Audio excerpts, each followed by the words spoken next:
las enseñanzas de Jesús durante 3 días que aparentemente no se habían dado cuenta que sus provisiones se habían comenzado a agotar y ellos estaban en un lugar desértico, así que era una situación desesperada y Marcos dice que eso movió al Señor a compasión. Y la palabra que se usa aquí, la palabra griega, significa literalmente que a Jesús se le removieron las entrañas.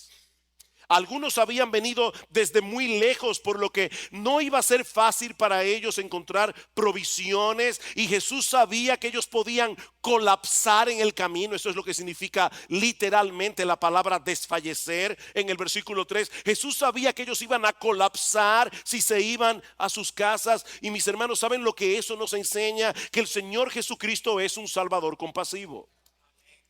Él no se conmueve únicamente por nuestros problemas espirituales y eternos. Él también está consciente, Él también está atento a nuestros problemas terrenales y temporales. Él no es indiferente al hambre, Él no es indiferente a la enfermedad, y eso lo vemos una y otra vez en los evangelios. Su corazón es movido a misericordia ante todo tipo de necesidad, ante todo tipo de sufrimiento. Ahora, lo interesante que nosotros vemos en este pasaje es que Él quiere desarrollar en los suyos, es decir, en ti y en mí, esa misma clase de compasión, esa misma clase de misericordia.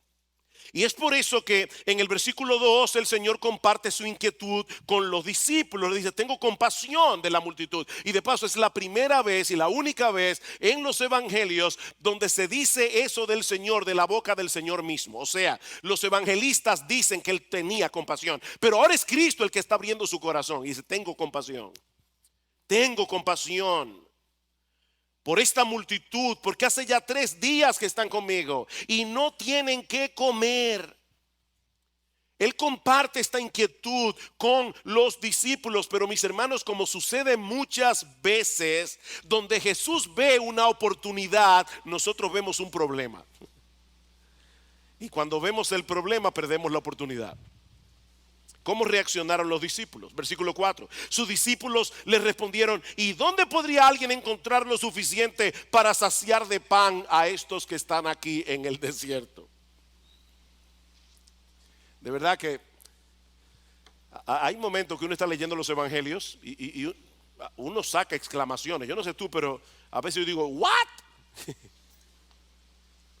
Tenemos un serio problema, tú y yo tenemos un serio problema para aplicar lo que conocemos del Señor. Cuando estamos en un momento difícil, cuando estamos en medio de la prueba, cuando estamos en medio del dolor, se nos olvidan los principios bíblicos, se nos olvida la teología. Pero ya hablaremos de eso dentro de un momento. Ahora, lo sorprendente de esta historia, mis hermanos, es que el Señor no desecha a sus discípulos por causa de su torpeza, y eso es una buena noticia, sino que con toda paciencia les repite la misma lección que le había dado en el capítulo 6, versículo 5. Y Él les preguntó: ¿cuántos panes tenéis? Y ellos respondieron: 7.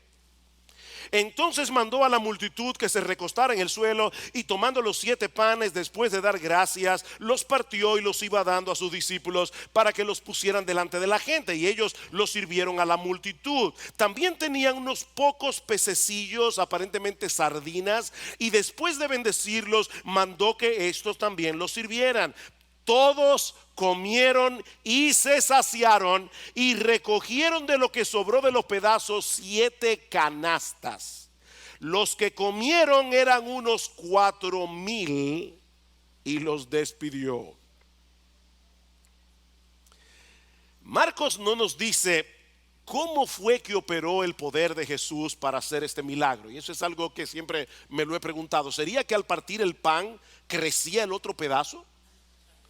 ¿O sería que en la canasta donde estaban los 7 panes y los pocos pececillos comenzaron a aparecer de la nada panes y peces? Nosotros no lo sabemos. Y saben que, mis amados hermanos, no tiene la menor importancia, porque sea de un modo o de otro, el punto es que el Señor alimentó milagrosamente a un montón de personas con 7 panes y unos pocos pececillos. Es el mismo que en el principio creó de la nada con el poder de su palabra los cielos y la tierra. Él estaba allí ese día, encarnado en persona. Hermanos, ¿qué aprendemos de esta escena? Que nuestro Dios tiene el poder para proveer para todas nuestras necesidades conforme a sus riquezas en gloria en Cristo Jesús, como dice Pablo en Filipenses 4. Él es un Dios confiable, Él es un Dios poderoso, Él es un Dios compasivo. Nosotros podemos echar nuestras cargas, podemos echar nuestras ansiedades sobre Él, porque Él tiene cuidado de nosotros, como dice el apóstol Pedro. Lamentablemente e increíblemente, hay muchos que no quieren a ese Salvador reinando en sus vidas. Mis amados hermanos, lo que nosotros estamos viendo aquí en el capítulo 8 del Evangelio de Marcos marcó el principio del fin del ministerio terrenal de Jesús. Y es interesante notar que los fariseos fueron a buscar a Jesús para discutir con él. No fue que se encontraron con Jesús por accidente. Ellos andaban detrás de Jesús. ¿Y saben por qué andaban detrás de Jesús? Porque estos hombres no soportaban el evangelio de la gracia. Ellos andaban detrás de Jesús porque ellos estaban tan absortos en su propia justicia que ellos odiaban el evangelio. El evangelio era un insulto para estos hombres. Mis hermanos, piensen en esto por un momento. El Dios del cielo se hizo hombre. ¿Ustedes se imaginan eso? El Dios del cielo se hizo hombre. El Dios del cielo vivió una vida perfecta. El Dios del cielo llevó a cabo milagros extraordinarios como la multiplicación de los panes y los peces. Predicó la palabra como nunca nadie lo ha hecho ni lo hará jamás. Y todavía le estaban pidiendo evidencias de que él era un enviado de Dios. ¿Saben por qué Jesús no respondió a la demanda de los fariseos? Porque ellos no necesitaban más pruebas, ellos necesitaban arrepentimiento. El hombre detiene con injusticia la verdad. Él sabe que Dios existe, él sabe que Dios creó los cielos y la tierra, él lo sabe en el fondo de su corazón, pero él pretende vivir como si no lo supiera. Él se hace el tonto. En Juan capítulo 3 dice: la luz vino al mundo. Ese es el problema, la luz vino al mundo. ¿Y qué hicieron los hombres? Amaron más las tinieblas que la luz. Mis hermanos, eso es trágico. Esta petición ridícula de los fariseos evidenciaba tal dureza de corazón, tal obstinación contra la verdad, que no valía la pena hacer el menor esfuerzo para tratar de convencerlos de lo contrario. El Señor es muy paciente, muy paciente. Pero mi amigo, si tú estás aquí sin Cristo, déjame darte una advertencia muy sobria, muy solemne. Hay un momento en que el incrédulo traspasa una línea de no retorno. Una línea conocida únicamente por Dios.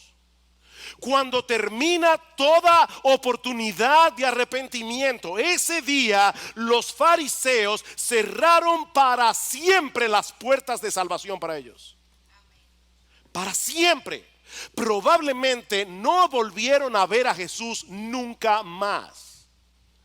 Esto es trágico. Los líderes religiosos de Israel estaban completamente ciegos, estaban voluntariamente ciegos, pero ahora Marcos quiere hacernos ver que los discípulos también tenían un serio problema en su entendimiento de las cosas. Y él les encargaba diciendo: tened cuidado, guardaos de la levadura de los fariseos y de la levadura de Herodes. En el siglo XXI, cuídense de la levadura de los fariseos. Es dañina, es terrible en la vida de un cristiano. Dice en Marcos capítulo 4 versículo 19 que las preocupaciones por las cosas de este mundo ahogan la palabra y la hacen estéril, la hacen infructuosa. El Señor quiere despertar a sus discípulos a la realidad de que un corazón regenerado, un corazón nacido de nuevo, puede padecer cierto grado de endurecimiento, puede padecer cierto grado de insensibilidad espiritual que no nos permite entender ni asimilar la palabra de Dios. Hermanos, somos tan lentos para aprender, pero Jesús es tan paciente para instruirnos. Y me encanta cómo concluye este relato en el Evangelio de Mateo. Dice en Mateo capítulo 16 versículo 12: entonces entendieron que no les había dicho que se guardaran de la levadura del pan, sino de la doctrina de los fariseos y de los saduceos. Finalmente entendieron algo. Hermanos, aquellos que tienen luz de la palabra de Dios deben anhelar con todo su corazón tener más luz. Deben orar fervientemente. Ustedes recuerdan esa oración de Pablo en Efesios capítulo 1 versículo 18, luego que Pablo ha dicho: bendito el Dios y Padre de nuestro Señor Jesucristo, que nos bendijo con toda bendición espiritual en los lugares celestiales en Cristo, según nos escogió en Él desde antes de la fundación del mundo, para ser santos y sin mancha delante de Él en amor, habiéndonos predestinado para ser adoptados hijos suyos a través de nuestro Señor Jesucristo. Y va detallando bendición tras bendición tras bendición. Pero cuando llegamos al capítulo, a la mitad del capítulo 1, ¿qué hace Pablo? Orar por los efesios y pedir que el entendimiento de ellos sea abierto, que el entendimiento de ellos sea iluminado, para que nosotros podamos tener una mejor comprensión de todas las bendiciones que Dios ha derramado sobre nosotros. Debemos orar que el Señor abra nuestro entendimiento. Debemos leer las Escrituras. Hermanos, esto es un tesoro. Como decía Salvador en la escuela dominical, esta es la palabra de Dios. Debemos leer, debemos comernos este libro, debemos empaparnos de este libro, debemos conocer las Escrituras.